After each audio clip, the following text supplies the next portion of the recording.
நீங்கள் போய் ஒரு ஐஃபோன் வாங்க போகிறீங்க, ஒரு குறிப்பிட்ட பிராண்ட் கிரெடிட் கார்டில் அந்த ஐஃபோனை நீங்கள் வாங்கினீங்கன்னா உங்களுக்கு 5000 ரூபாய் கேஷ்பேக் கொடுப்போம் அப்படின்னு ஆஃபர்லேயே போட்டிருக்கோம்.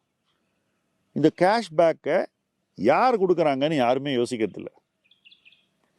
இதே தான் அவங்களுக்கு ஃப்ரீயாக கிடைக்குது அப்படின்னு நினைக்கிறாங்க. இந்த பொருளை விற்பதற்கு அவ்வளோ பெரிய பிராண்டு கூட ஒரு கேஷ்பேக்கை கொடுக்க முடியும் அப்படின்னு யாருமே யோசிக்கிறதில்ல.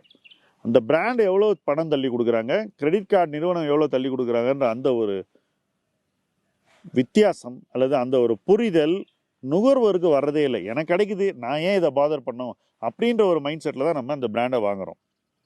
ஆனால்